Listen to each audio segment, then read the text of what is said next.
Sud Radio, Osez entreprendre, Thomas Binet.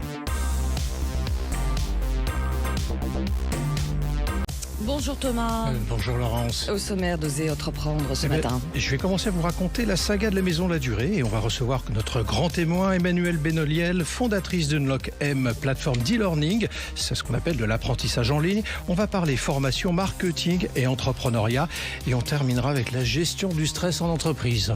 Et on passe aux indiscrets d'entreprendre. Thomas, en partenariat avec le magazine Entreprendre, vous allez nous faire entrer dans les coulisses des entreprises. Et ce matin, vous nous proposez une saga de la semaine consacrée à la Maison Ladurée. Oui Laurence, fondée en 1862 par Louis-Ernest Ladurée, cette maison emblématique a commencé comme une boulangerie-pâtisserie située rue Royale à Paris. Alors au fil des années, Ladurée s'est fait connaître pour ses délicieuses pâtisseries, ses macarons emblématiques qui ont été créés en 1930 par le petit cousin du créateur. L'idée ingénieuse était d'assembler 2 coques de macarons garnis d'une savoureuse ganache. Mais ce n'est que dans les années 90 que l'entreprise a vraiment connu une renaissance sous l'impulsion de la famille Holder, qu'on connaît plus précisément sous les boulangeries Paul, qui a su moderniser et étendre la marque à l'international. Alors voilà pour l'historique Thomas, mais comment Ladurée a-t-elle réussi à devenir une référence mondiale dans le domaine de la pâtisserie ? La qualité exceptionnelle de ses produits et le savoir-faire artisanal ont contribué à construire sa réputation.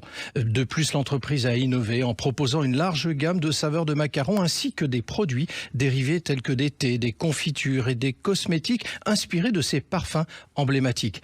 À la fin des années 90, l'ouverture du salon et de la boutique en haut des Champs-Élysées consacre la marque sur la plus belle avenue du monde. Du coup, l'expansion internationale de Ladurée s'est faite de manière progressive et stratégique. L'entreprise a ouvert des boutiques dans des endroits prestigieux à travers le monde, tout en préservant l'authenticité et l'élégance de son image de marque. Et pour terminer, quelle est la situation de Ladurée aujourd'hui ? La famille Holder, donc les boulangeries Paul, a cédé Ladurée en 2021 au magnat français Stéphane Courby, qui en a confié la direction générale à Mélanie Caron fin 2021. La période de la pandémie ayant vu son chiffre d'affaires diminuer de moitié à 50 millions d'euros, la mission de la directrice générale est de ramener le chiffre d'affaires à son niveau d'avant Covid. Pour cela, elle peut se reposer sur le réseau des 100 points de vente à travers 15 pays. Allez, c'est l'heure de retrouver votre témoin de la semaine, Thomas. Ce matin, nous sommes avec Emmanuelle Benoliel, cofondatrice d'Unlock M. C'est une plateforme d'e-learning qui vise à combler les lacunes des formations continues traditionnelles destinées aux responsables marketing. Bonjour. Bonjour. Emmanuelle Benoliel, vous êtes partie du constat que les responsables marketing actuels ont des lacunes dans l'exercice de leur profession. Est-ce que de façon un peu plus large, on peut se poser la question de savoir si la formation professionnelle ne remplit pas son rôle alors que c'est un budget incroyablement lourd en France et que normalement la formation tout au long de la vie, c'est quand même le sujet, objectivement? Complètement. La formation, de mon point de vue, est vraiment la pierre angulaire des croissances des entreprises. On a besoin de se former constamment pour être au niveau. Aujourd'hui, sur les fonctions marketing, on ne voit pas... Les formations continues ne répondent pas aux vrais besoins qu'on retrouve en entreprise. Ça ne répond pas à nos problématiques quotidiennes, ça ne répond pas à tout ce qu'on rencontre au cours de notre carrière. Elles n'ont pas été maintenues. Les personnes qui nous donnent les formations ne sont pas des personnes qui sont sur le terrain. Ils ne comprennent pas forcément nos besoins. Et c'est pour ça aussi que se développent de plus en plus des formations entre pairs, où on va vraiment se partager des cas pratiques, des cas d'usage, où on a été confronté aux mêmes situations pour pouvoir s'améliorer et parler à des gens qui nous comprennent en fait. Alors vous avez raison, parce qu'on voit de plus en plus apparaître sur le web, effectivement, des modules créés par des chefs d'entreprise, généralement de premier niveau, j'entends premier niveau, des gens qui sont habitués à passer dans les médias et qui proposent des formations de cette nature-là à travers leurs témoignages en définitive, à travers leur quotidien. Donc c'est l'école du terrain en fait qui est en train de prendre la main. Complètement, mais c'est exactement ça, l'école du terrain, c'est une très bonne façon de l'expliquer. On est confronté tout au long de notre carrière à plein de problématiques. On apprend un peu sur le tas. Et puis parfois, on a la chance d'être entouré de mentors, de personnes expertes qui vont venir nous donner des coups de main, qui vont venir nous donner des conseils. Il y a beaucoup de communautés qui se créent où chacun s'échange des bonnes pratiques. Et c'est grâce à ça qu'on progresse le plus. Donc c'est pour ça qu'il y a aussi une émergence des communautés entre pairs où on va chacun se partager nos connaissances et nos compétences. Parce que le champ de compétences du marketeur aujourd'hui est hyper large.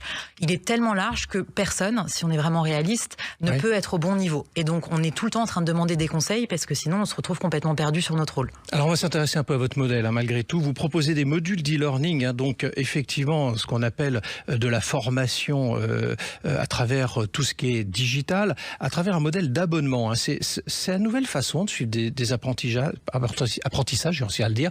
Est-ce que ça veut dire que c'est la fin, quelque part, d'une forme de présentiel aussi au niveau de la formation qu'on a beaucoup connu, qui était le seul modèle fut une époque? Alors ça a énormément évolué pour plusieurs raisons, je pense. Bon, déjà bien évidemment le Covid qui a rendu beaucoup plus accessible et beaucoup plus normal le fait d'être en visio. En visio, exactement. Et il y a aussi le fait que les gens sont de plus en plus impatients et qu'ils ont envie de pouvoir consommer le contenu au moment où ils en ont besoin à un temps T. Et pas forcément dans 6 mois quand je vais avoir pendant un mois complet mes formations en présentiel ou tous les dimanches, etc.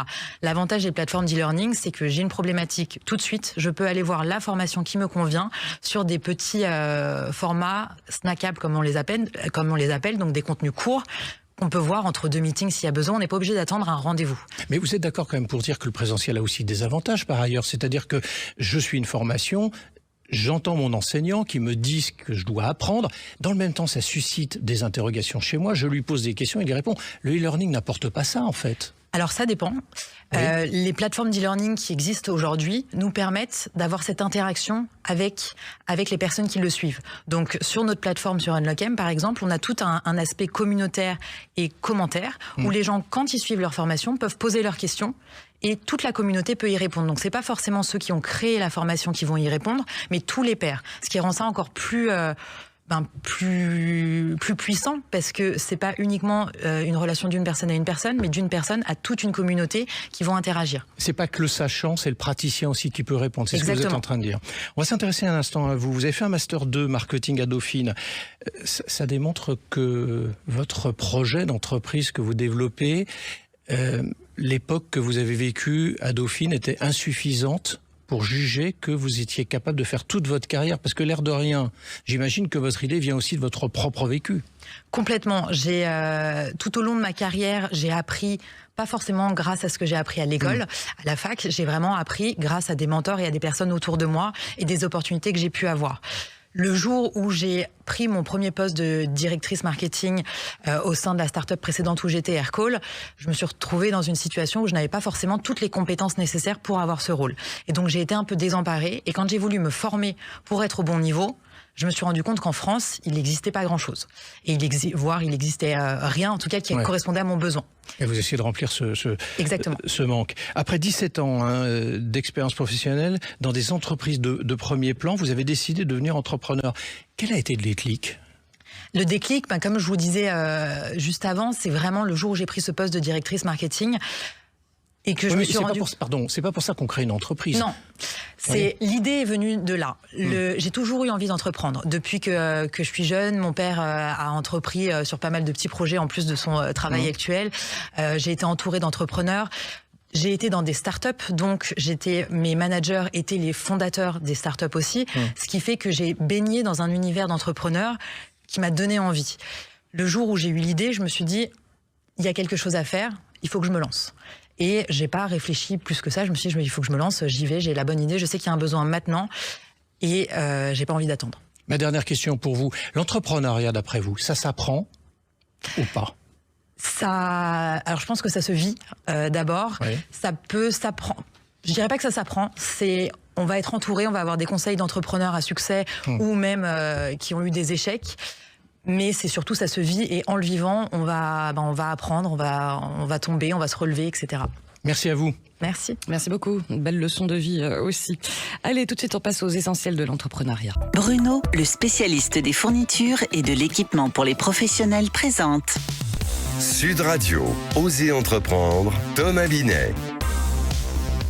Thomas, pour commencer, vous nous parlez de la gestion du stress en entreprise, sujet ô combien crucial, qui on le sait peut avoir des conséquences sérieuses justement. Alors pourquoi est-il important de s'en préoccuper, surtout en tant que manager? Laurence, parce que le stress peut entraîner de nombreux problèmes, tels que la baisse de la productivité, l'absentéisme et même des problèmes de santé physique et mentale chez les employés. En tant que manager, il est essentiel de créer un environnement de travail qui favorise le bien-être. Alors justement, quels sont les signes de stress auxquels les managers doivent être attentifs? Ils peuvent varier, mais certains indicateurs communs incluent une baisse de la performance, par exemple des erreurs fréquentes, de l'irritabilité, des absences répétées ou des plaintes concernant la charge de travail peuvent être des signaux alarmants. Alors, question concrète, quelles sont les stratégies que les managers peuvent mettre en place pour justement aider à réduire le stress?